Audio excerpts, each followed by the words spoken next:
In this example, we have another clinical drug trial where we test two different drugs, here drug A and drug B, and we are interested in finding out whether there is a difference between these two drugs. And the way we've set up this drug trial is basically we take a group of people who receive the medication and another group who receive a placebo, and we do that for these two drugs. And then we just simply check out how many patients actually had a positive outcome, maybe being cured or quicker recovery, or not a positive outcome. So we recorded these data here in this 2x2 table for these two different medication and treatments. And what we want to know now is there a difference between the two drugs? And we can do that with our log odds ratios or with odds ratios. So we can calculate here the odds for a positive outcome. And that would be, in this case, the odds would be 16/78 for the medication. And we can also calculate the odds for a positive outcome for the placebo. So that would be 19/20.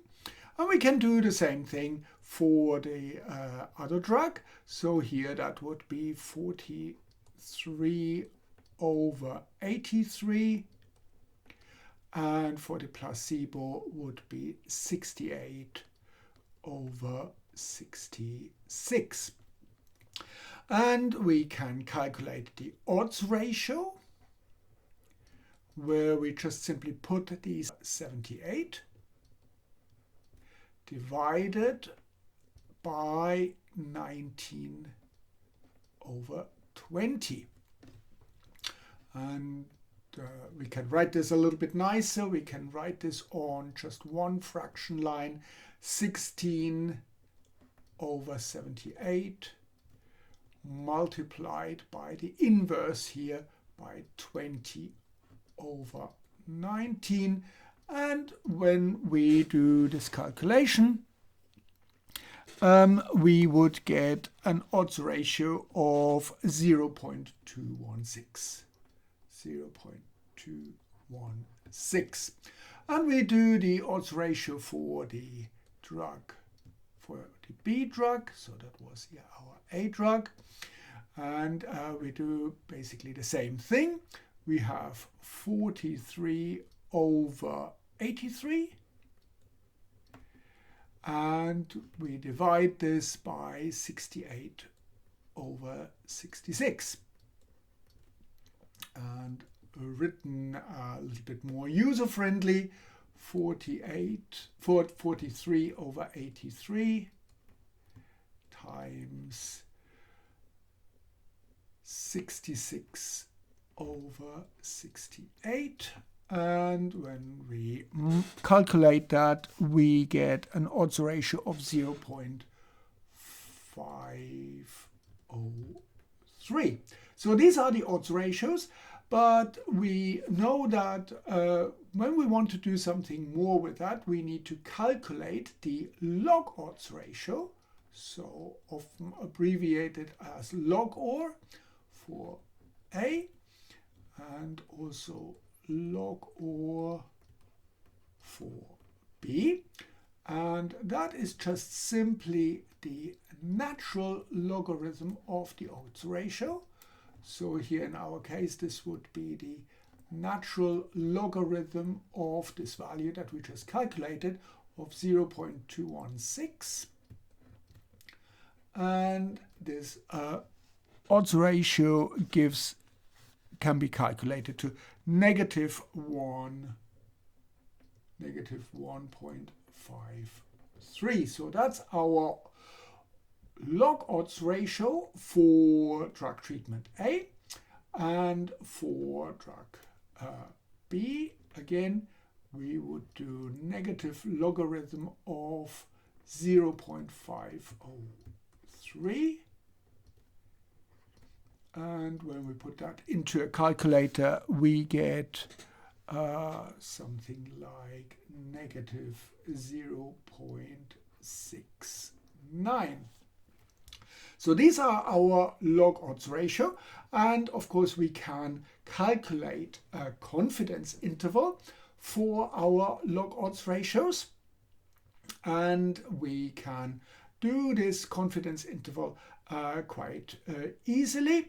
So we can calculate this as a, let's say we do a 95% confidence interval, and this would be given by the log or percent margin of error, and this margin of error would be calculated by 1.96, that's from the z-score, times the standard error of drug A. And we would do an analogous calculation for log or B, again plus minus the margin of error, the 95%, which again is 1.96 times the standard error for drug B. Now we need to find the standard error for A, and that is actually not terribly difficult to calculate. So the standard error for a log reaction, for a log odds ratio, equals the square root of these numbers here, all added up as inverse. So we would have 1 over 16 plus 1 over 78 plus 1 over 19 plus 1 over 20. And likewise for B is again the square root of 1 over 43 plus 1 over 83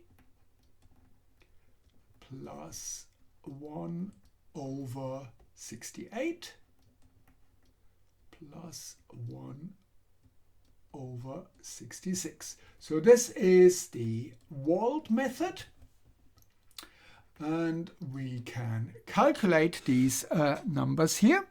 So for the standard error for drug A, we would get a value of 0.422, and for B we get a value of 0.255. Okay, so what we now need to do is we can plug in these numbers here. So we've got 1.96 times 0.422. That's our margin of error. And when we calculate that, that would give us 0.83. So that's the margin of error. And we can write for our log OR for B. So that would be negative 1.53 plus minus 0.83, or we can also write this as a proper confidence interval, 1.53, and here we've got negative 1.53 minus 0.83 and negative 1.53 plus 0.83. So that would give us a confidence interval of 1.53. That's our log OR. And we get here negative 2.36 as the lower bound and negative 0.7 as the upper bound. And we can, so here again we calculate the margin of error for B, which is 1.96 times 0.255. And that would give us a margin of error of 0.5. And with that, we can now determine our log OR with the confidence interval plus minus 0.5. So we had here for the log OR, we had negative 0.69, and that would be negative 0.69 minus 0.5 and negative 0.69 plus 0.5. So here we would get negative 0.69 and we get negative 1.19, and the other end would be negative 0.19. So these are the confidence intervals. Now we can check out what this might look like. So for drug A, we have something like that. In the middle we have the log OR. So we have for the drug A, we have negative 1.53. Here we've got negative 2.36, and here we've got negative 0.7. So that is our drug A. Now we can do the confidence interval for drug B. What does that look like? We have as the lower value, we have negative 1.19.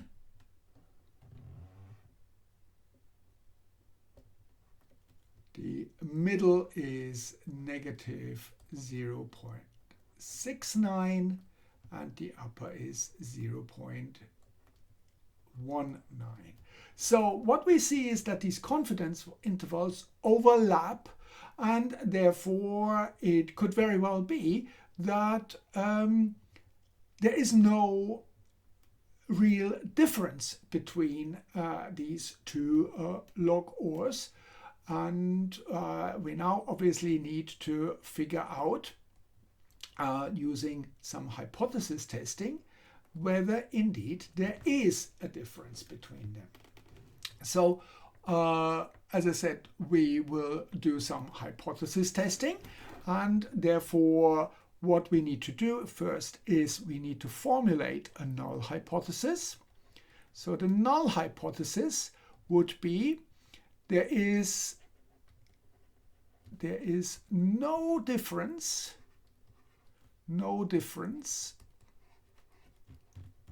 between the population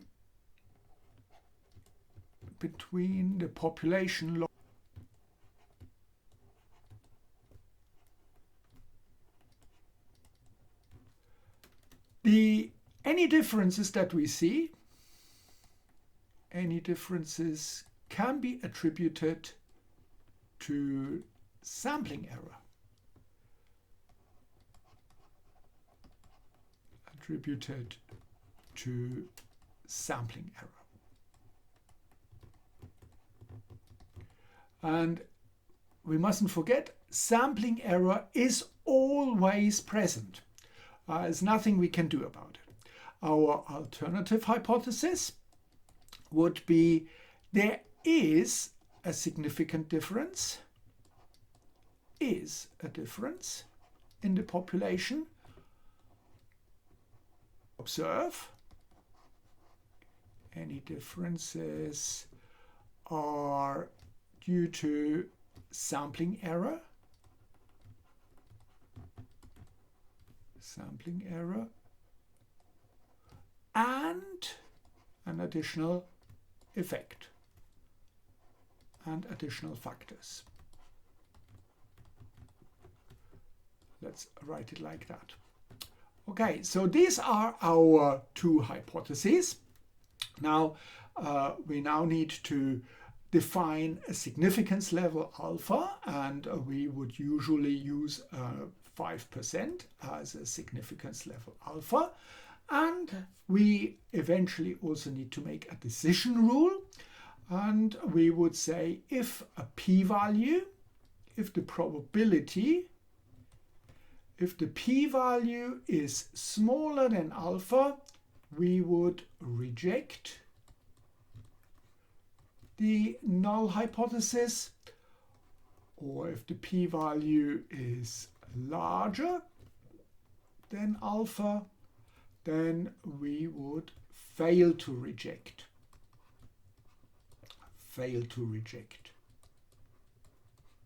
the null hypothesis. In this case, we accept the null hypothesis, or as I said, we fail to reject it. In the case of p-value smaller than alpha, alternative hypothesis H1. So now we need to calculate a test statistic, and we need to figure out what this would be. Now we calculate the difference between, so we calculate the difference between the two log-OR values, and this difference is normal distributed, so we can calculate a z-score because there it is normal distributed, and this z-score would be, we can calculate as the absolute value of log-OR for A minus log odds ratio for B. We take the absolute value and we standardize it by dividing this by the square root of the standard error for A squared plus the standard error for B squared. Now, luckily, we already calculated these standard errors. So what we can do is we can just simply use the numbers that we have calculated. So where are our standard errors? Let's quickly highlight the standard errors. So we've got a standard error here. We've got 0. We had the standard error of 0.22255, and we've got our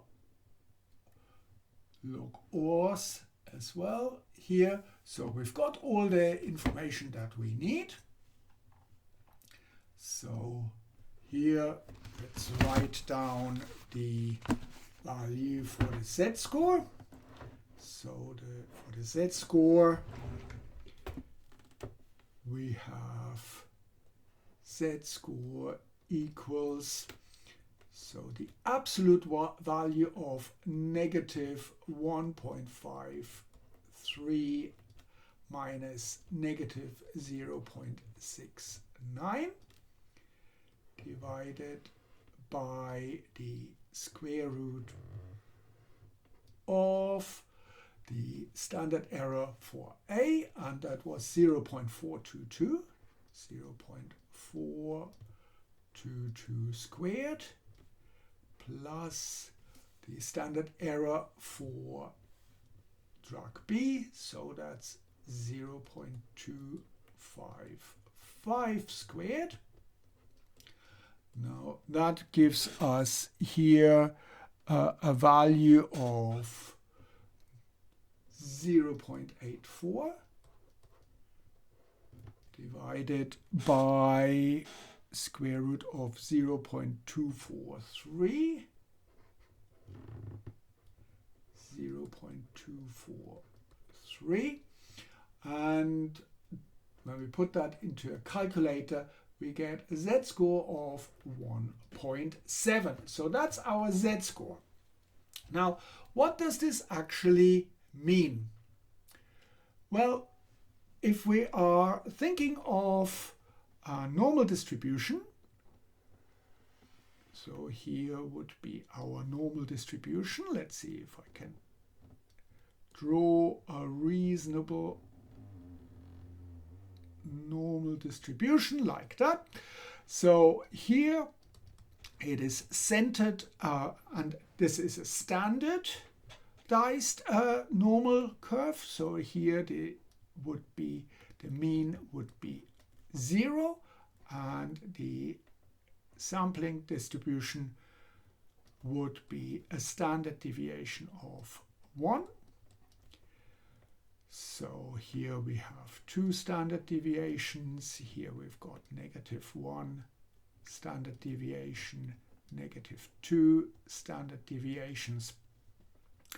And or in z-scores, this would be 1, 2. Here would be -1, -2 in terms of z-scores. And we are basically looking at a z-score of 1.7. Somewhere here probably, and we ask the question, what is the probability to get a z-score of 1.7 or larger? So that is basically what we are asking here. What is the probability for getting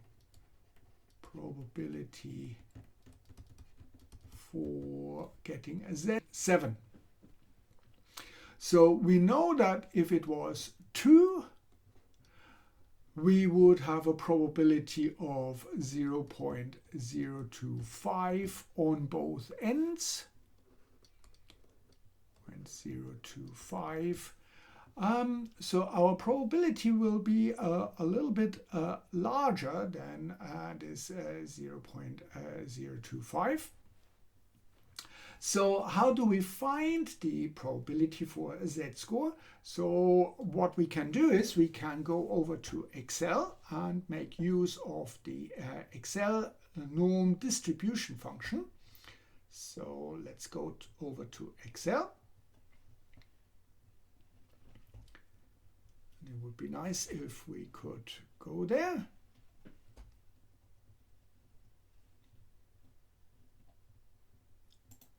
Okay, so here we've got the equation that allows us to calculate this z-score.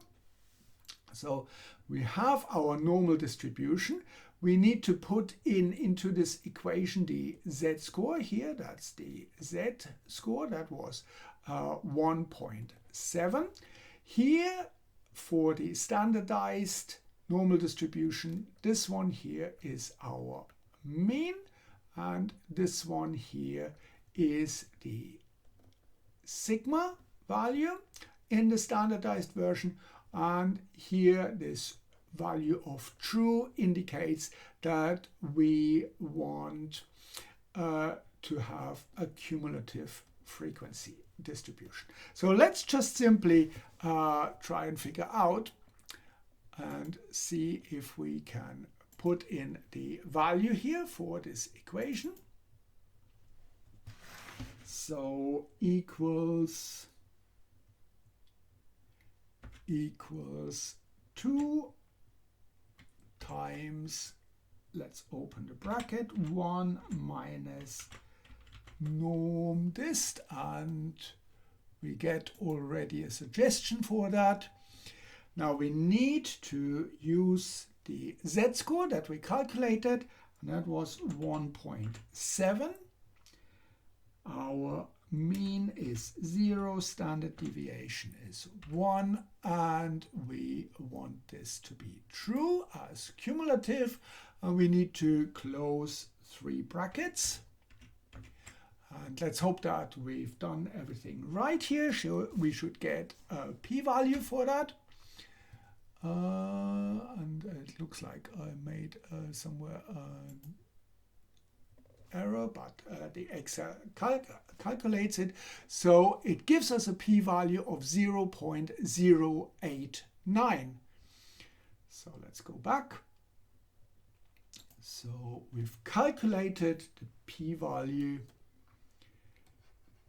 P equals 0.089. So that's our p-value. And now we can go back to our decision rules. And we can say this p-value of 0.089 is definitely larger than our alpha that we set to 5%. So that's 0.089 is larger than 0.05. That is our alpha. And we just simply look at what we've decided. We said we fail to reject the null hypothesis. Fail to reject our null hypothesis. And we said the null hypothesis, there is no difference between the treatments, between the different drugs, we could actually say. Any differences that we see are just simply due to sampling error. So this is how we can actually calculate the log odds ratios and their confidence interval from 2 drug trials, and then we can compare these drug trials, and with a little bit of hypothesis testing we can then figure out whether or not these 2 trials are significantly different or not. So I hope this makes sense, and thank you very much for watching.